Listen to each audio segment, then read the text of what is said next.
wax na ko moom wax na ko. ah oui ça veut dire stratégie que ni kooku kon est-ce que tey ki nga xam ne si ni ay médecins ñu Ñoo assermenté fi ñoo ñëw waaw def ay consultation expertise xam ne carrément ki ni dafa feebar ak waaw ki nga xam ne si ni dañ ñu woon dafa feebar waaw ba mënuñu jot ci moom mu ñëw daal ne stratégie politique taxul ñu bàyyi ko Kan non moo kaay bokkul la différence maa ngi ñëw maa ngi ñëw matul de non maa ngi ñëw c'est ngay compléter sëñ Seydina maa ngi ñëw allez-y le cas de Ousmane Sonko oui gannaaw bi ñu waxee dafa feebar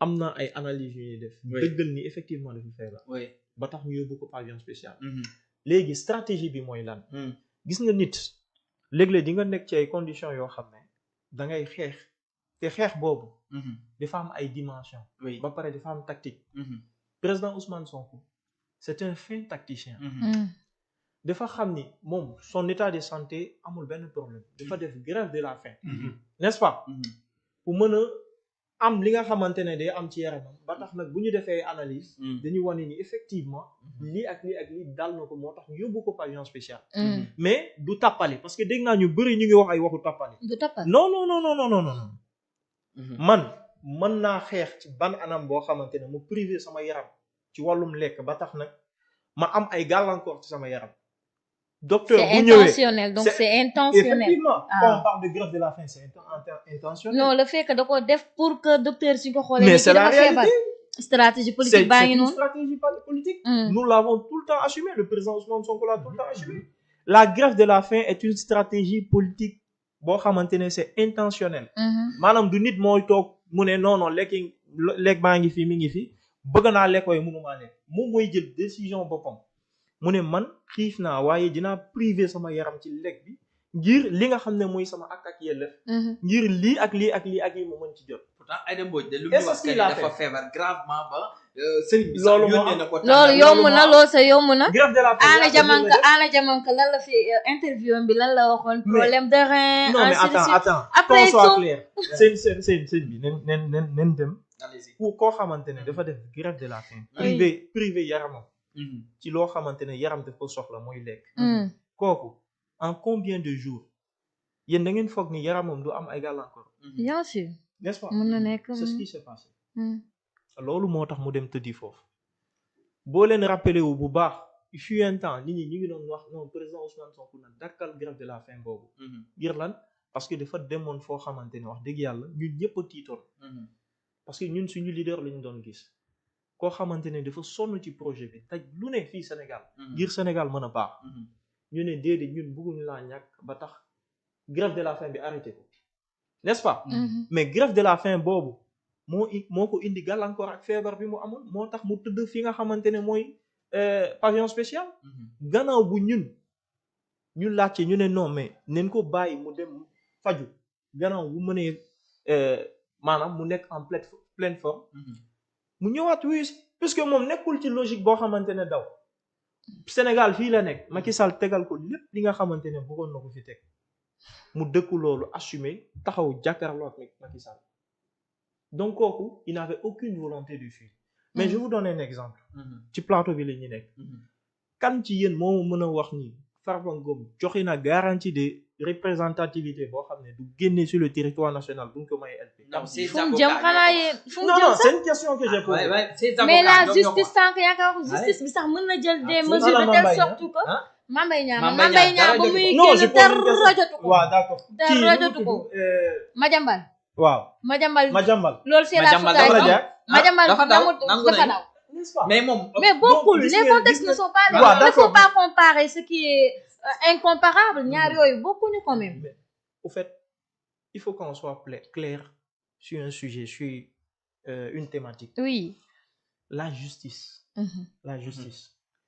ñoom ñooy apprécier Ousmane Sonko du leen woo wax leen def leen lii wala def leen lii man j'ai donné des cas précis Qu'en est-il du parquet Qu'en est-il du parquet Parce non mais que le parquet à chaque fois le suñu xam nga parquet- séement bi ni mu demee moo tax ñu bëri di non wax le naan est-ce que parquet du le parquet Sonko certes le parquet jëlee na fi Ousmane Diagne indi na Yacine Fall le parquet dafay dépendre si ministre de la justice ministre de la justice bien dafay évidemment, dépendre bien si le premier évidemment. ministre est-ce que aussi c'est pas ce schéma là qui pousse à l'opposition de dire que c'est Ousmane Sonko qui instrumentalise la Absolument. justice Non. En fait, il y a tout on peut débattre sur beaucoup de choses. On Oui. pouvait faire ceci, on pouvait faire cela, Mhm. sur la méthode, tout et tout. Mais personne ne peut dire que Ousmane Sonko instrumentalise la justice. Ça, c'est vrai. Parce que lui-même, sa propre personne, Mhm. il a été face à la justice. De justice de Kodana. Mhm. Donc, à partir de cet élément, rek, mënuñu fii taxaw naan Ousmane Sonko mooy instrumentalise. mais ndax nit buy instrumentaliser. Ouais. ba ñu tëj kenn. xanaa mu mën a defaral boppam instrumentaliser ba ñuy defaral ko lu mu bëgg boppam. mais kaddu yi mu Mhm. yëkkati woon période si boobu ñenn Yacine ñi Fall nekk fa woon. mais kaddu yi mu yëkkati woon si ñenn ñi te ñooñu mu yëkkati woon ci ay kaddu ñëpp daanaka Jàpp ñëpp nañu gis ne- Bon, nañ je vous donne jàpp un exemple. parce que Non, prenons Farba. l'exemple de Farba, Le cas de prenons Farba. l'exemple de Lat Diop, Mhm. prenons l'exemple de Mansour Faye ak keneen Mais ak c'était- keneen. ku mu tudd rek ñu woo la. Non, mais mais waral ay gaaf non déedéet du tombé moo waral ay gaaf. ay gaaf. ah Farba waaw ok bu la neexee. Ouais. tombé moo waral ay gaaf. ouais n'est-ce pas. Farba Ngom moo toog ci télé. mu ne man jël naa. waaw waaw wala déet. Mhm. su ma jàppee dina Si. jàpp ñu bari. waaw wala déet. waaw waaw mooy reer moom bi moo ma leen toog doon ci wax. télé. mu ne jël naa. ak diw jël na. dafa leeral. kooku mais attends il a avoué que jël na. oui Mhm. publiquement. lii benn la Ouais. lii benn la. Lat Diop. deuxièmement ban sénégalais moo fi mën a wax ni moom amul woon jiixi jaaxa ci xelam ci alalu Farba Ngom amul. Mhm. mais est-ce que loolu fii tamit- deuxième élément mais fii nekkul troisième erreur. élément moom mais dañ ko tudd ci rapport te rapport boobu partie financier moo ko jox justice Oui. léegi ñoom gannaaw bu ñu ko joxee justice mi ngi def liggéeyam ñun dugaluñu ci suñu loxo loolu il faut que ça soit clair parce que Mansour Faye li mu bokk ak ki nga xam ne mooy Macky Sall Farba Ngom amul proximité boobu ci wàllu mbokk direct mais actuellement il est en liberté Mhm. ak ñeneen lu tax ñooñu teewuñu leen ak Lat Diop boole ko ci. ah lu tax ñooñu teewuñu Lat Lat Diop Diop génn Lat na. Diop tëdd na un an te dara zéro Non, preuve. demande provisoire loolu c'est un autre débat Pape loolu Malick beneen Ndour débat def grave déclaration loolu. bu grave. temps ñi ci biti temps nangam la def temps nangam bu ko booy passé waxoon mais léegi la ñu ci réalité biir. est telle que Ah, réalité dafa bi leer. mooy réalité bi mooy Mhm.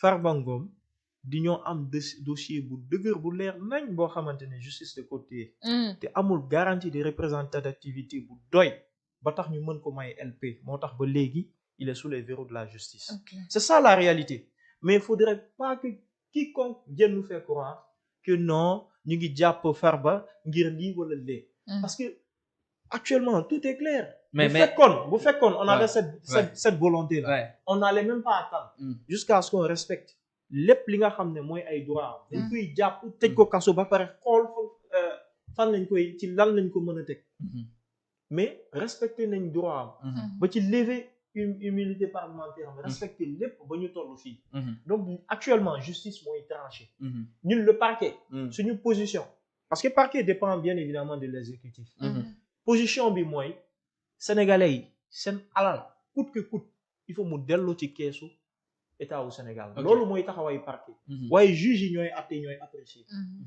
mooy liberté provisoire ak leneen bu fekkee moom joxe na lu dëgër li tax ñu war ko mën a may liberté LP ñu may ko D'accord. mais jusqu'à preuve du contraire bu fekkee il n'est pas en mesure de donner ces garanties là Mhm. wala di wane ni moom liñ ko tuumaal ci rapport ba moom takkewu ci laalewu ci wax dëgg yàlla leen bàyyi justice mu def liggéey ok alors ba tey ñu continuer parce que temps bi mu ngi dem te xam naa ni Serigne Mbacké yàqam dinaa dugg ci coow li ndax